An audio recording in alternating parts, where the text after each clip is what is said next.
Chris Broussard, we're talking LeBron James. The Lakers announced on Saturday they'll shut down the King for the remainder of the season. That means he'll have played just 55 games this year. That's the lowest of his career, probably one of the least memorable seasons of his career as well. Chris, what do you make of LeBron's first season in L.A., if you allow yourself to take a step back? Well, I think there were two positives to this meeting that they had with the players and the players-only meeting. I love the fact that the young guys felt confident enough to voice their opinion. And I love the fact that LeBron accepted it. That's a positive. It shows he respected those guys. So, look, it's obviously a failed season. There's no question. But injuries, no three-point shooting, you know, Anthony Davis.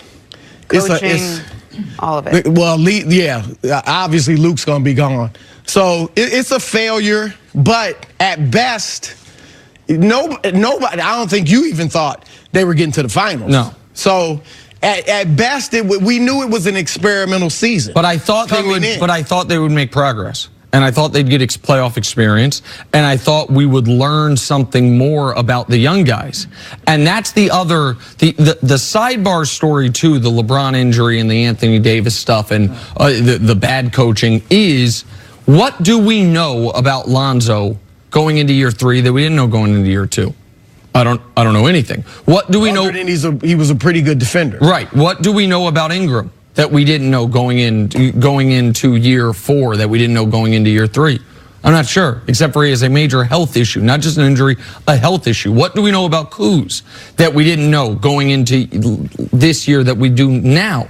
So you didn't even gain information. You didn't gain experience. You didn't gain information. You didn't gain continuity amongst the team. You did gain a legitimate, for the first time in his career, concern about LeBron's durability, which has never been a question mark for him or for any team he's been on. So in every way, this has been a failed season. There's not even like a silver lining. Well, at least that mid-season trade we made, we know you actually gave away your young good center for nothing. There's no part of this season that you can hold on to and say, okay, this makes me feel better.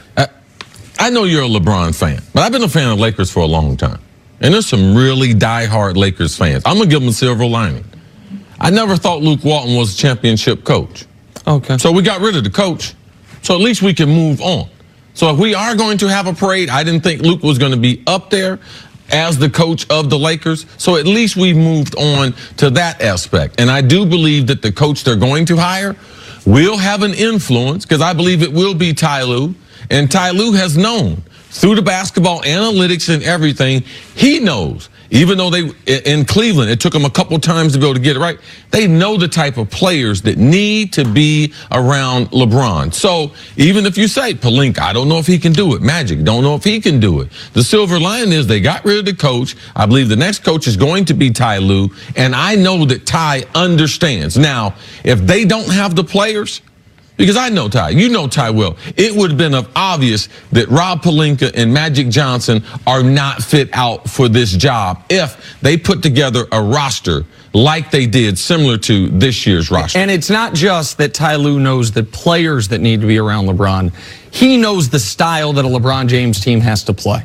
Now, maybe it'll be different at the very end of his career, that he's going to have to change the way he plays.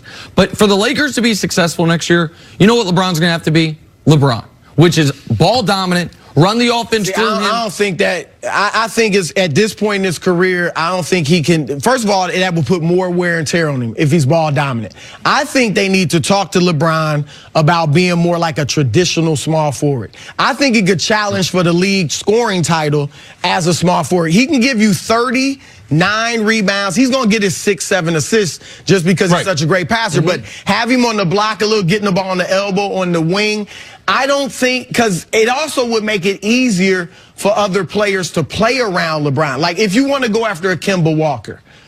Kemba with LeBron playing the way LeBron's always played, it's not going to work. Kyrie? Right, not, hold on, but it worked with Kyrie. Was a better shooter off the ball than Kemba is.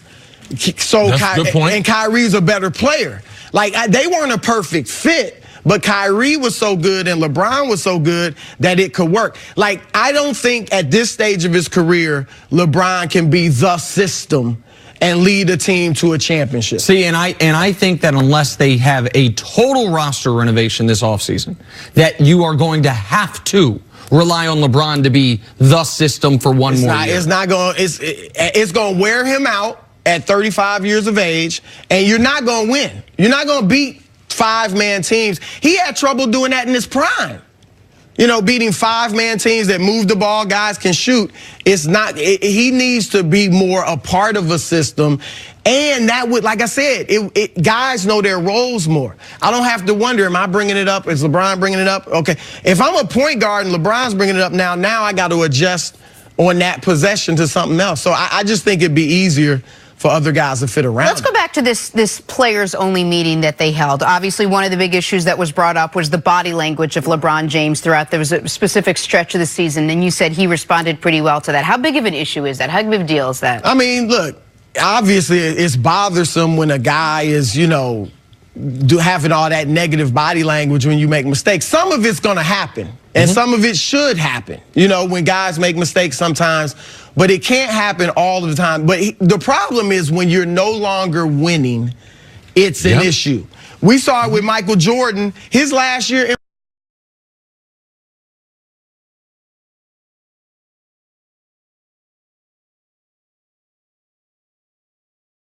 Washington was very similar to this, when younger players who had grown up idolizing Michael Jordan couldn't stand him because he led the same way he did in Chicago. He just wasn't leading you to championships anymore. Now LeBron, we'll see next year, you know, can he lead a team? How far can he lead a team?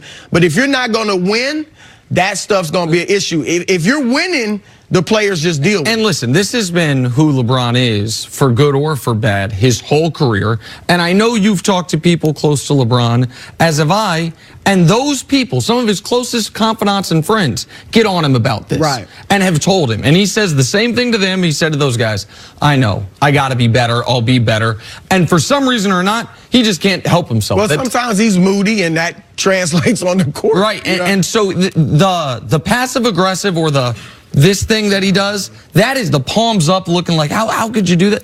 That will be part of him on the court till he retires. Your point is the reason that it has not been a storyline, hasn't been a players-only meeting, is because the teams have been en route to 50-plus wins, a deep playoff run every year to go along with it, so you deal with it. But it is the least attractive thing on the basketball court he does. It's the most, it's like, come on. It makes you look like you're being a bad teammate, because in the moment you are being a bad teammate, which it goes against his style of play, but it is something that since his rookie year, he's been doing this, and so I don't think he's going to change in year 17. Well, he's going to have to make adjustments. All human beings are making adjustments.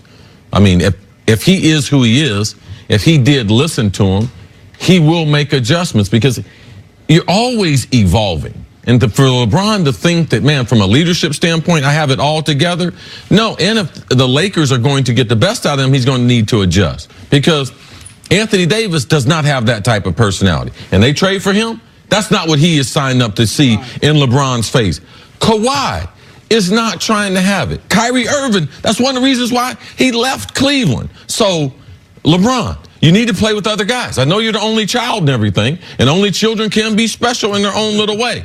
But he needs to keep evolving just like other people do. Well, the successful people I know, they're waking up every day and they're trying to make adjustments of how I can get better. And if LeBron wants to look at how he can get better next year, he doesn't have to be that demonstrative on the sideline all the time. And the way it affects players is, and this is what people miss out on, it might not affect me that much, but someone who loves me, my mom, my wife, my brothers and sisters, they're like, man, how you let that dude do that to you? Right. And all these kids, typically, they've been the man wherever they've been. They've been the one being demonstrative. So it affects your home life. Forget about the locker room. Man, you get to your car after the game, your girl looking at you like, man, what's up with him? Well, President Obama joked to Mario Chalmers about it. Remember? Right. Yep. Like it was, yep. I mean, that was a decade ago at this point, but everyone notices. And so your point that people that around you are going to say, why do you let him do you like that? Like, what can you do? What position does it put those players in? It's a great point. Chris, thanks for hanging out today. Appreciate it. Take a break. Enjoy Coming it. up, See you are on the people sleeping on the Cowboys heading into next Good seeing season? you, That's bro. next on First Things First.